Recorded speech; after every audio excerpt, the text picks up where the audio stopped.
ठीक 18 साल पहले 11 सितंबर 2001 को अमेरिका में हुए आतंकी हमले ने दुनिया को हिला कर रख दिया।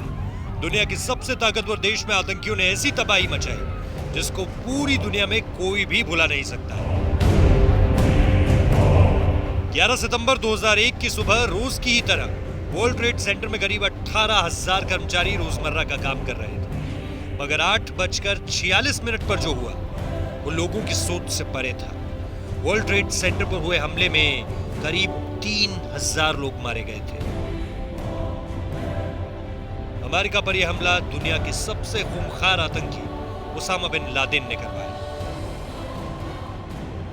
लेकिन अमेरिका जानता है उसे क्या करना है, कैसे अपने दुश्मनों को मौत की घाट उतारना है और उसकी कभी न फेल होने वाली प्लानिंग कैसे करनी है। फिर अमेरिका ने उसामा बिन लादेन को मौत के घाट उतारने के लिए जो कुछ किया उसकी पूरी कहानी सुनिए।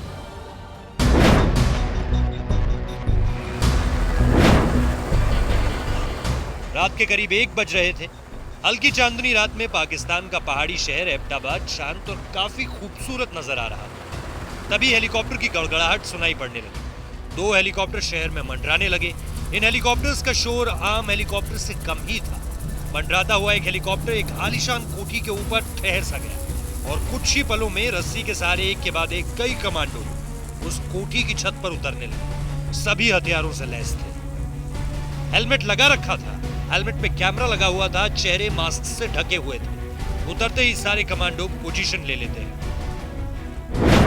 तारीख 2 मई, वक्त रात के 1 बजे, पाकिस्तान का शहर एबटाबाद। अफगानिस्तान के शहर जलालाबाद के बगराम एयरबेस से उड़े 4 हेलीकॉप्टर्स में से 2 अब एबटाबाद पर मंडराने लगे। बाकी 2 शहर से पहले ही किसी सुनसान इलाके में उतर गए। दोनों की ऊंचाई काफी नीची थी, लेकिन शोर ज्यादा नहीं था। पल भर में दोनों उस कंपाउंड के ऊपर आ गए जिसे एबटाबाद के लोग हवेली कहते हैं, और फिर देखते ही देखते हवेली की छत पर अमेरिकी सील टीम 6 के कमांडो रोप के सहारे उतरने लगे। ये ऑपरेशन दुनिया का सबसे एडवांस ऑपरेशन था। ऑपरेशन में शामिल अमेरिकी नेवी सील टीम 6 के रेड स्क्वाड्रन कमांडो थे। ये 24 कमांडो साइलेंसर लगी M4 carbine military assault rifles, night vision goggles, body armour और हैंडगन से लैस थे। इतना ही नहीं, इन कमांडोज ने 7 अप्रैल से 13 अप्रैल तक इसी तरह के कंपाउंड के रेप्लिका में बाकायदा प्रैक्टिस भी की हुई थी। दूसरा हेलीकॉप्टर एबटाबाद कोठी के कैंपस के अंदर आया और बिल्कुल जमीन से लग गया।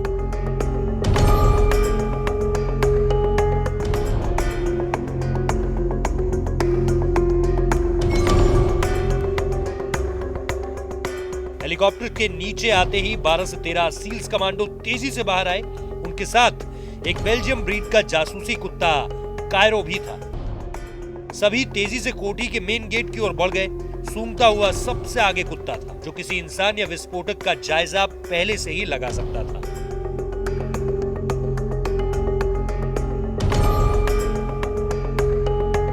ऑपरेशन उसामा के लिए Black Hawk air assault utility helicopters में भी बदलाव किए गए थे। इनके रोटर ब्लेड्स को इस तरह से डिजाइन किया गया था ताकि ये न तो ज्यादा शोर करें और न ही पाकिस्तानी रडार की पकड़ में आए।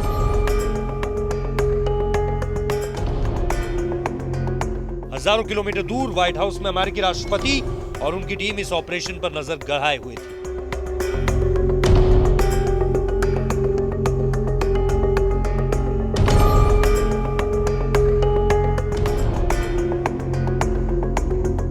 हजार स्क्वायर फीट के सिचुएशन रूम में कई स्क्रीन्स लगी हुई थी। इन पर वो लाइव ऑपरेशन देख रहे थे। वहां सैटेलाइट फीड भी मिल रही थी। सभी चिंतित थे और तत्कालीन राष्ट्रपति ओबामा कुछ ज्यादा ही। कोई कुछ भी नहीं बोल रहा था।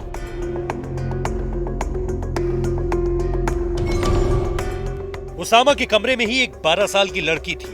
ये थी उसामा की बेटी साफिया। वो हैरान परेशान दुबक कर खड़ी थी और सील्स के 2 कमांडो हथियार ताने उसामा को घेरे हुए थे।